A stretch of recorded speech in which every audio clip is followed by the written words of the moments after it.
అందరికీ నమస్కారం అండి. ఇట్లు మీ కృష్ణవేణి ఛానల్. ఈ వీడియోలో హనుమంతుని తోకలో ఒక గంట ఉంటుంది. వెనుక భాగాన ఇది చాలామందికి తెలిసే ఉంటుంది. అసలు హనుమంతుని తోకలో ఉండే గంట వెనుక ఉన్న కథను తెలుసుకుందాం. ఈ కథను తెలుసుకున్న వారికి కొండంత పుణ్యము, సముద్రమంత ఆనందము కలుగుతుంది. వీడియో చివరి వరకు వినండి.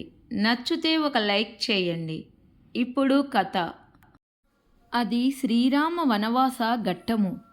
తండ్రి దశరథుడు పినతల్లి కైకకు ఇచ్చిన మాట ప్రకారము తమ్ముడు భరతుని పట్టాభిషేకం కోసము అడవులకు వచ్చాడు రాముడు. తోడుగా సీతమ్మ తల్లి, నీడగా లక్ష్మణుడు. మునుల దర్శనాలతో, ఋషిపుంగవుల దివ్యోపదేశాలతో పచ్చపచ్చని పరిసరాల్లో సాగుతున్న వనవాసంలో అనుకోని ఘటన. సీతమ్మ అపహరణ. ప్రాణప్రదురాలైన భార్యను వెతుకుతూ బయలుదేరిన రామచంద్రునికి వానరులైన సుగ్రీవుడు హనుమంతునితో స్నేహం కుదిరింది. వానర రాజుగా అన్నస్థానంలో కూర్చున్న సుగ్రీవుడు సీతమ్మ జాడ కనిపెట్టడానికి నలుదిక్కులకు వానరుల్ని పంపాడు. రావణలంకలో ఉన్న అమ్మజాడను హనుమన్న కనిపెట్టాడు. యుద్ధము తప్ప వేరే మార్గం లేదని నిర్ణయించిన రాముడు కపిసైన్యాన్ని బల్లూక పటాలంతో జతకూర్చాడు. ఇద్దరు మానవుల కోసం యుద్ధానికి సిద్ధపడ్డాయి కోతులు. ఎలుగుబంట్ల రణానికి తరలి వెళ్తున్న తన వాళ్లను కడసారిగా కన్నుల నిండుగా చూసుకుంటున్నాయి వానర కుటుంబాలు. ఒకవైపు స్వామి కార్యము, మరొక వైపు పేగుబంధము. ఈ రెండింటికి నడుమ జరుగుతున్న ఘర్షణలో స్వామి కార్యానికే పూనుకున్నారు వానర వీరులు. కన్నీళ్లు కారుతున్నా విజయోస్తు దిగ్విజయోస్తు అని అంటున్నారు కుటుంబ సభ్యులు. ఈ దృశ్యాన్ని చూసిన రాముడు కదిలిపోయాడు, కరిగిపోయాడు. తన కన్నులలోని చెమ్మను కనిపించనీయకుండా జాగ్రత్త పడ్డాడు. తుది వేడుకోళ్ళు ముగిశాయి. సైన్యము సర్వసన్నద్ధంగా ఉంది. అప్పుడు లేచాడు రాముడు. ఓ వానరులారా, ప్రాణస్పదులైన మీ బిడ్డలను, భర్తలను, సోదరులను, బంధువులను నా కోసం, నా స్వార్థం కోసం జరగబోయే యుద్ధానికి పంపిస్తున్నారు.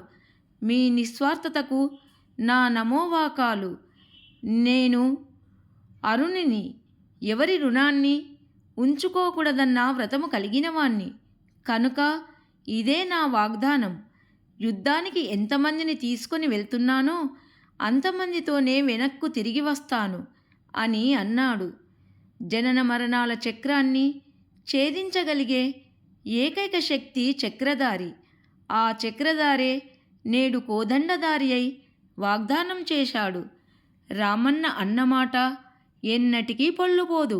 తమ వారు తప్పక తిరిగి వస్తారన్న ఆనందముతో జయఘోషను చేసింది వానరజాతి. రామసేవ కోసం కదిలిన కపిసైన్యములో సుగ్రీవుడు, ఆంజనేయుడు, అంగదుడు వంటి మహోన్నత కాయులతో పాటు సింగిలికలు అని పిలువబడే పొట్టి పొట్టి మరగుజ్జు కోతులు కూడా ఉన్నాయి. ఈ సింగిలిక కోతులు కేవలం 1 అడుగు ఎత్తు మాత్రమే ఉంటాయి. వాటికి ఎలాంటి ఆయుధాలు ఉండవు. పదునైన పళ్ళు, వాడి అయిన గోళ్ళు, ఇవే వాటి ఆయుధాలు. కొన్ని వందల సింగిలీకలు గుంపుగా కలిసి ఒక శత్రువుపై దాడి చేస్తాయి. పళ్ళతో కొరికి, గోళ్లతో రక్కి చంపుతాయి. ఇదే వాటి యుద్ధతంత్రము. రామరావణ యుద్ధము ఘోరంగా సాగుతుంది. రామలక్ష్మణుల బాణదాటికి, కపివీరుల ప్రతాపానికి ఎందరో రాక్షస వీరులు రాలిపోయారు. రావణాసురుని కుమారులు కూడా ఎందరో ప్రాణాలు పోగొట్టుకున్నారు. ఇక మిగిలింది ఇద్దరే, రావణుడు, కుంభకర్ణుడు. హాయిగా నిద్రపోతున్న కుంభకర్ణుడు అన్న కోసం యుద్ధరంగానికి వచ్చాడు. కుంభకర్ణుడు మహాకాయుడు. నేలపై నిలబడితే తల ఆకాశంలోకి వెళ్ళిపోతుంది. అంతటి భారీ దేహము వాడిది.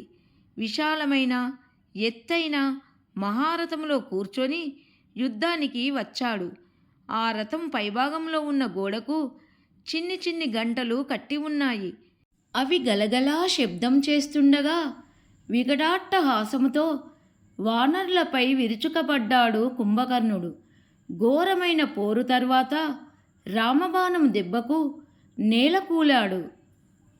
రథం నుండి కిందికి పడుతున్న సమయంలో కుంభకర్ణుడి చెయ్యి తగిలి ఒక గంట కింద పడింది.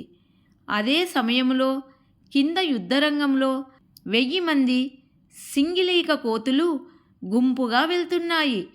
కుంభకర్ణుని రథము నుండి తెగిన గంట వేగంగా వచ్చి నేరుగా ఈ కోతులపైన పడింది. గంటదేమో భారీ ఆకారం, కోతులేమో మరగుజ్జులు. ఇంకేముంది, ఆ 1000 కోతులు గంట కింద ఇరుక్కపోయాయి. ఉన్నట్టుండి చీకటి కమ్ముకుంది. ఏ చప్పుడు వినబడకుండా పోయింది. అంతే, ఆ బుల్లి కోతులకు భయం పట్టుకుంది. అలా కొద్దిసేపు గడిచాక ఎవ్వరూ తమ కోసం రాకపోవడంతో ఒక్కొక్క కోతి ఒక్కొక్క విధముగా మాట్లాడసాగింది. మనల్ని కాపాడడానికి ఎవ్వరూ రాలేదు. అప్పుడు ఒక ముసలి కోతి, సహనంతో ఉందాము, రామనామస్మరణ చేద్దాము అంది. ఆ పెద్ద కోతి కళ్ళు మూసుకొని రామతారక మంత్రాన్ని జపించడం మొదలుపెట్టింది. అలసిపోయిన కొన్ని కోతులు ఆ పెద్ద కోతితో చేరి రామనామాన్ని చేయసాగాయి. అలా అలా కొద్ది కాలంలోనే అన్ని కోతులు రామనామ సంకీర్తనలో మునిగిపోయాయి. ఈలోపు గంట బయట ఏం జరిగిందో చూద్దాము. రాముడు రావణుణ్ణి సంవరించాడు, సీతమ్మను చేపట్టాడు, విభీషణుడికి పట్టాభిషేకం చేశాడు. ఇక అయోధ్యకు బయలుదేరాలి. అప్పుడు సుగ్రీవుణ్ణి పిలిచి తన వాగ్దానాన్ని గుర్తు చేశాడు. కపి సైన్యాన్ని లెక్కించి రమ్మన్నాడు. లెక్కలు వేసిన సుగ్రీవుడు రాముడి దగ్గరికి వచ్చి ఒక 1000 కోతులు తక్కువగా ఉన్నాయని చెప్పాడు. మళ్ళీ లెక్క వేయమన్నాడు రాముడు. మళ్ళీ 1000 తక్కువగా ఉందన్నాడు సుగ్రీవుడు. అప్పుడు సాక్షాత్తు రామచంద్రుడే బయలుదేరాడు. ముందు హనుమ దారి చేస్తుండగా యుద్ధరంగంలోకి వచ్చాడు రాముడు. ఎటు చూసినా రాక్షసుల శవాలు, విరిగిన రథాలు, కత్తులు, పగిలిన డాళ్ళు. వాటన్నిటి మధ్య ఎక్కడైనా వానరులు పడి ఉన్నారేమో అని స్వయంగా వెతుకుతున్నాడు రాముడు. అంతలో స్వామి దృష్టి ఒక గంటపై పడింది. హనుమ అన్నాడు. పవనసుతునికి తన స్వామి అంతరంగము ఇట్టే అర్థమయ్యింది. వెంటనే తోకను పెంచి గంటను పైకి లేపాడు. అక్కడ ఆ గంట కింద పెదవులపై రామనామం తాండవిస్తుండగా మూసిన కళ్ళతో రామభక్తితో వికసించిన మనసులతో కూర్చొని ఉన్న కోతులు. సుగ్రీవుడు చకచకా లెక్క వేశాడు. 1000 సింగిలీకా కోతులు. లెక్క సరిపోయింది. చుట్టూ ఉన్న వానర సైన్యం ఒక్క పెట్టున జయ జయ రామ, జయ జయ రామ రఘురామ అంటూ జయఘోషను చేసింది. అప్పటి వరకు చీమ చిటుక్కుమన్న శబ్దము కూడా వినని మరుగుజ్జు కోతులు అపార పారవార ఘన ఘోర తరంగ ఘోషలా వినబడిన జయ జయ ధ్వనాలకు ఉలిక్కిపడ్డాయి. చటుక్కున కళ్ళు తెరిచాయి. చీకటికే అలవాటు పడిపోయిన కళ్ళతో దగదగా మెరుస్తున్న సూర్యకాంతిని చూడలేక కళ్ళకు చేతుల్ని అడ్డుపెట్టుకొని నెమ్మదిగా చూడసాగాయి. అదిగో ఎదురుగా ఆజానుబాహుడు, అరవింద దళాయతాక్షుడు, నిశాచర వినాశకరుడు, భక్తకోటికి శీతకరుడు అయిన రాముడు నిలబడి ఉన్నాడు. అంతే, సింగిలీకా కోతులకు దిగ్భ్రమ కలిగింది. దిక్కులు తోచలేదు. ఏం చేయాలన్న ఆలోచన రాలేదు. వానర సైన్యము మరొక్క మారు జయఘోషను చేసింది. జై శ్రీరామ, జై శ్రీరామ. అప్పుడు తెలిసింది ఏం చేయాలో. వెంటనే రామ పాదార విందాలపై పడ్డాయి ఆ బుల్లి కోతులు.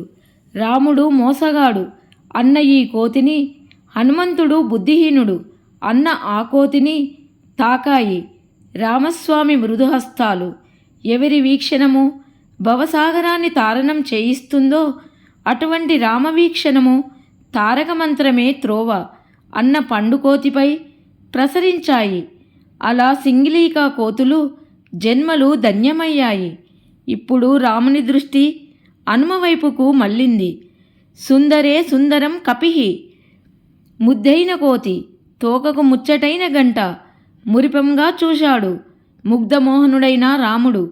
హనుమ, రాముడు మాట తప్పడు అనడానికి ఉదాహరణగా నిలిచే ఈ సింగిలీకా కోతుల కథకు గుర్తుగా తోకతో గంటను కలిగిన నీ రూపాన్ని ఎవరు చేతులారా అర్చిస్తారో, మనసారా ప్రార్థిస్తారో వారికి నా అనుగ్రహము రెండింతలుగా లభిస్తుందని వరమిచ్చాడు రాముడు.